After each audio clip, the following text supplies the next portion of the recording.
Our planet was born in fire, then grew with disaster. Yet even then the elements of life were present. Water was soon present on the surface. When calm, it would provide a sheltered cradle for the first life on Earth.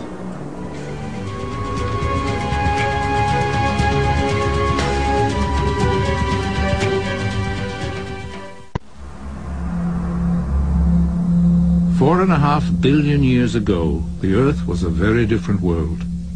Under layers of thick gaseous clouds was a planet still hot from its birth, with an atmosphere both dense and crushing. The early planet was probably only a tenth of the size that it is today. But it was to grow, and that chance and violent growth would prove crucial to life's history and to what we are today. The early solar system was far more crowded than now. Where today the four inner planets orbit, 4.5 billion years ago were scores of smaller planets orbiting the sun. Orbits of some were drawn by gravitational force towards each other. Encounters of awesome magnitude were unavoidable.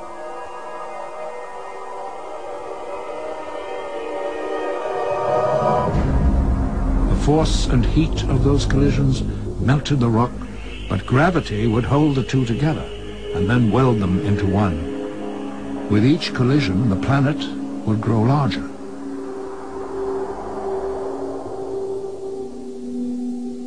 We believe that of the four innermost planets, Mercury was formed by only one or two such collisions, while Venus, almost the size of Earth, was formed by 8. Mars may have escaped any collisions. But Earth grew largest, perhaps from as many as 10 impacts.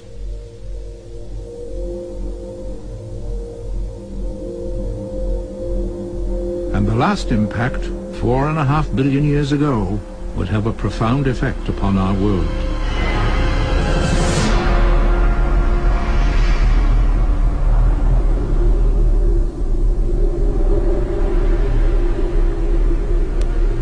The giant body crashed into the center of the planet and gave Earth its iron core.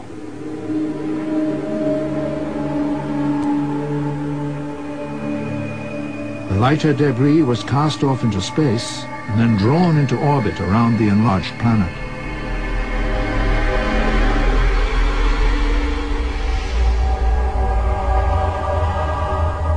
For some millions of years, the Earth had rings like the planet Saturn.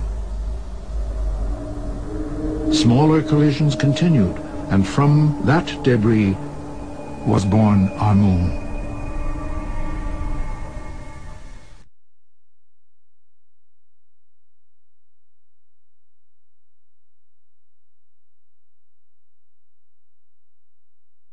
At the Earth's center is a massive ball of iron, known as the core.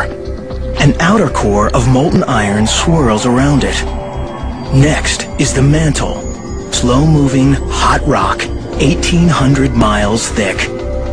In contrast, the crust, the part we live on, is thin.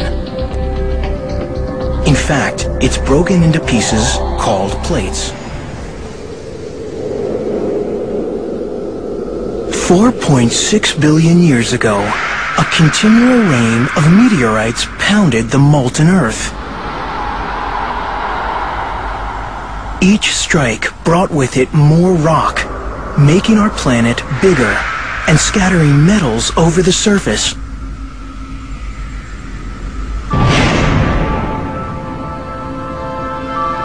Then, a giant asteroid struck.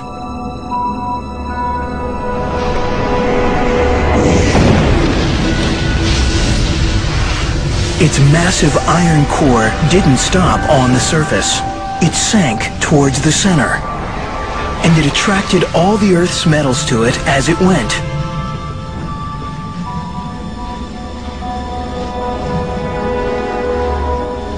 The asteroid's lighter, rocky debris went spinning around the Earth.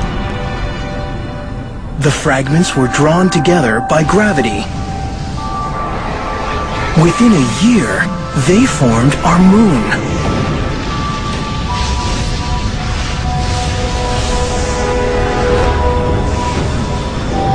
That's why the moon has no metal at its core.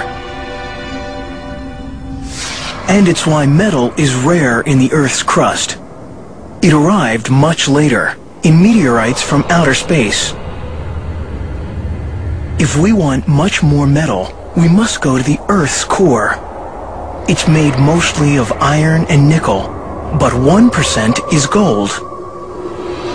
That may not sound like much, but the core is so vast that its gold could cover all the land on Earth, knee-deep.